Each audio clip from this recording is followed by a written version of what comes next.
Hi friends, welcome to my channel legal help in Hindi. Friends, आज का हमारा topic है कि आप अपने सिविल केस को किस तरह से कोर्ट में दर्ज करा सकते हैं।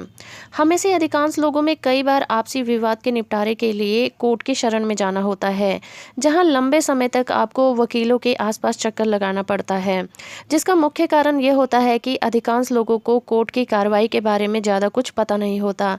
तो आज की इस वीडियो में हम जानेंगे कि सिविल केसेस को किस तरह से कोर्ट में दर्ज कराया जाता है। तो वीडियो स्टार्ट करने से पहले मैं आपसे रिक्वेस्ट करना चाहूँगी कि अगर अभी तक आपने मेरा चैनल सब्सक्राइब नहीं किया है तो सब्सक्राइब कर लें और साथ में दिए गए बेल आइकन को भी प्रेस कर दें ताकि मेरे द्वारा डाली गई सभी वीडियो के नोटिफिकेशन आपको मिलते रहें।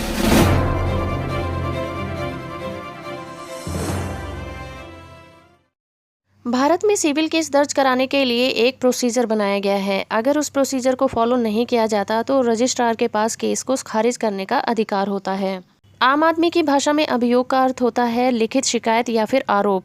जो व्यक्ति मुकदमा दर्ज करवाता है उसे वादी यानी कि प्लेंटिफ, और जिसके खिलाफ केस दर्ज किया जाता है उसे प्रतिवादी यानी कि डिफेंडेंट कहा जाता है। शिकायतकर्ता को अपना अभियोग सीमा अधिनियम में निर्धारित समय सीमा के भीतर कराना होता है। शिकायत की कॉपी टाइप होनी चाहिए और उस पर न्यायालय का नाम, शिकायत की प्रकृति, पक्षों के नाम और उनका एड्रेस स्पष्ट रूप से लिखा होना चाहिए। शिकायत में प्लेंटिफ द्वारा शपथ पत्र भी अटैच करा जाना चाहिए जिसमें यह कहा गया हो कि शिकायत में लिखी गई सभी बातें सही हैं। उसके बाद आता है वकालतनामा। वकालतनामा एक ऐसा डॉक्यूमेंट है जिसके द्वारा कोई पार्टी केस दर्ज करवाने के लिए वकील को अपनी ओर से प्रतिनिधित्व करने के लिए अधिकृत करता है। वकालतनामे में कुछ बातों का उल्लेख किया होता है, जैसे कि किसी भी फैसले में क्लाइंट वकील को जिम्मेदार नहीं ठहराएगा और क्लाइंट अदालती कार्रवाई के दौरान किए गए सभी खर्चों को खुद ही वहन करेगा। जब तक वकील को पूरी फीस का भुगतान नहीं किया जाता तब तक उसे केस से संबंधित सभी डॉक्यूमेंट को अपने पास रखने का अधिकार होगा। क्लाइंट कोर्ट कार्रवाई में किसी भी स्तर पर वकील को छोड़ने के लिए स्वतंत्र होता है।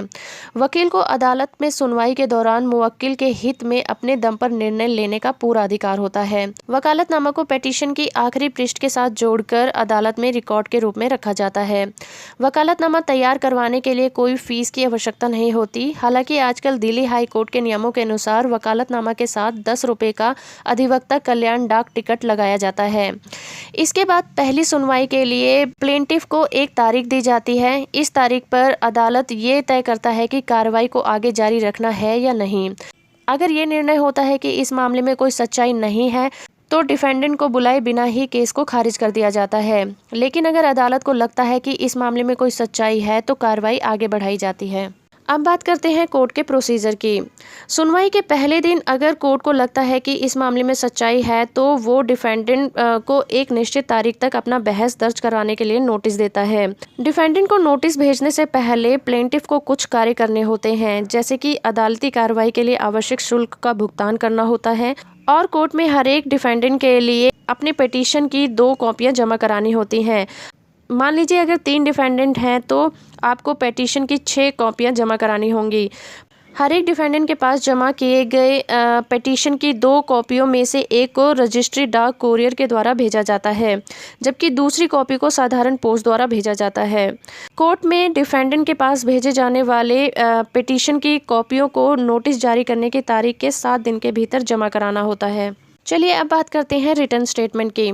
जब डिफेंडेंट को नोटिस जारी कर दिया जाता है तो उसे नोटिस में मेंशन की गई डेट पर कोर्ट में पेश होना अनिवार्य होता है। ऐसी तारीख से पहले डिफेंडेंट को अपना लिखित बयान यानी कि रिटर्न स्टेटमेंट दर्ज कराना होता है, अर्थात उसे 30 दिन के भीतर कोर्ट द्वारा दिए गए समय सीमा के भीतर ही पिटिशनर द्वारा लगाए गए आरोपों के खिलाफ अपना बचाव तैयार करना पड़ता है।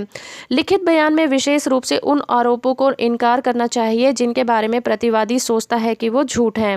अगर लिखित बयान में किसी विशेष आरोप से इनकार नहीं किया जाता तो ऐसा समझा जाता है कि प्रतिवादी उस आरोप को स्वीकार करता है। और लिखित बयान में प्रतिवादी का शपथ पत्र भी अटैच होना चाहिए जिसमें यह कहा गया हो कि लिखित बयान में लिखी गई सारी बातें सच हैं। लिखित बयान दर्ज कराने के लिए निर्धारित समय सीमा 30 दिनों की अवधि है और कोर्ट की अनुमति से 90 दिन तक बढ़ाई जा सकती है। चलिए अब बात करते हैं रेप्लिकेशन बाय प्लेंटिफ, जिसका मतलब होता है प्रत्युत्तर। प्रत्युत्तर वो जवाब होता है जो कि प्लेंटिफ डिफेंडेंट द्वारा लिखित बयान के खिलाफ दर्ज कराया जाता है। प्रत्युत्तर में प्लेंटिफ को लिखित बयान में उठाए गए आरोपों से इनकार करना चाहिए। अगर प्रत्युत्तर में किसी विशेष आरोप से इनकार नहीं किया जाता तो ऐसा समझा जाता है कि प्लेंटिफ उस आरोप को स्वीकार करता है। प्रत्युत्तर में प्लेंटिफ का शपथ पत्र भी अटैच होता है, जिसमें यह कहा जाता है कि प्रत्युत्तर में लिखी गई सभी बातें उसने सच लिखी हैं, तो याचिका पूरी हो जाती है। जब एक बार याचिका पूरी हो जाती है तो उसके बाद दोनों पार्टियों को उन दस्तावेजों को जमा कराने का अवसर दिया जाता है जिन पर वो भरोसा करते हैं और जो उनके दावे को सिद्ध करने के लिए आवश्यक है। अंतिम सुनवाई के दौरान ऐसे किसी दस्तावेज को मान्यता नहीं दी जाती जिसे कोर्ट के सामने पेश नहीं किया गया है।